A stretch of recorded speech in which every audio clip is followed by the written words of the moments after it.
Je l'affirme sans doute et le confirme sans crainte pour moi. Je l'affirme sans doute et le confirme sans crainte pour moi. Dans le pays, dans le milieu comme le nôtre, le rêve des mondes meilleurs où il fait beau vivre est certainement une conséquence de la réalité d'un monde injuste et troublé. Dans le pays, dans le milieu comme le nôtre, le rêve des mondes meilleurs où il fait beau vivre est certainement une conséquence de la réalité d'un monde injuste qui a basculé. Le monde est divisé et tiraillé. Le monde qui, au jour le jour, critifie la vérité pour étouffer, enterrer le véridique. Le monde qui, au jour le jour, célèbre la mort de l'éthique et la naissance des subjectivismes mêlés au relativisme moral. Frères, pouvez-vous un seul instant suspendre votre marche et penser à la situation foudroyante de la partie est de mon pays où chaque minute qui passe est une occasion de l'expérience de la grande misère car partout c'est le désert. Chaque seconde qui passe est une expression du courage et de l'endurance devant la souffrance à cause de notre négligence. Pendant ce temps, ici et là, on boit, on mange, on se déplace, on fait la fête.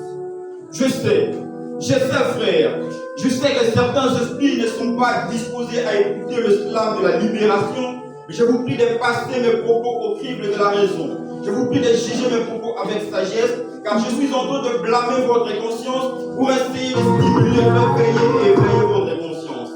Quelle dignité car plusieurs cas de violence ne font que perpétrer dans notre pays. Quelle dignité car nos frères et sœurs sont massacrés, déportés, exilés, humiliés, partout détestés. Partout, sous la pagaille sans vigaille. Dans ces conditions, ne pouvons pas porter des armes pour défendre ma nation dépourvue de solutions. Le poète, j'ai cherché à m'imprégner de la situation pour prêcher une théologie de la libération. Quand subitement me parvint de l'Orient et de l'Occident à travers ce vent qui n'a pas les confidents, cette foudroyante et fracassante nouvelle. Fils de Baudelaire, la justice qui pendant des années était alitée chez toi est morte. Fils de Baudelaire, la justice qui pendant des années était alitée chez toi est morte. Pour une deuxième fois, mort dans l'âme, divisé dans moi-même, je décidais de formuler ce vibrant hommage à la justice pour que, si un tort, qu'elle se réveille aussitôt. Mais si réellement elle est morte, qu'elle ressuscite le troisième jour pour assumer ses responsabilités et faire porter à chacun ses fardeaux. Si elle est morte, qu'elle ressuscite le troisième jour pour nous tracer la voie de l'ascension, l'unique façon pour nous de surmonter le passion et éviter le scandale. Si elle est morte, qu'elle ressuscite le troisième jour pour nous porter à la hauteur, l'unique endroit où trouvons-nous des cœurs sans rancœur. Voilà pourquoi, avec vous, partout, surtout et en tout, l'on écrira son nom.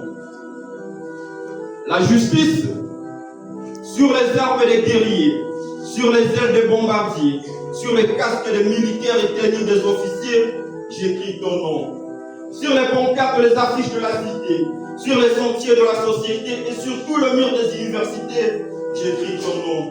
Sur la couleur de ma peau, sur la nature de nos mots et sur tout le poil des animaux, j'écris ton nom. Sur la verdure de la savane, sur le panier des paysannes, au-delà de caravanes, j'écris ton nom. Sur les fonds des humains, sur les montres, le bracelet de nos mains, sur tout le chemin et parchemin, j'écris ton nom. Sur les soutiens des religieux, sur les costumes des belliqueux et sur ces sols sablonneux, j'écris ton nom. Sur cette terre qui tourne, sur la race qui trahit en sourdine, sur les éclairs de la lune, j'écris ton nom. Sur tous les livres du monde, sur mes convictions profondes et sur mes décisions plus profondes, j'écris ton nom. Sur les éclairs, sur la neige qui tombe d'en haut, sur les bateaux, le pirogue dans les eaux, et sur les tombes, maison où repose le relique des héros des innocents, j'écris, tu écris, il écrit dans le cœur, nous écrivons tous son nom.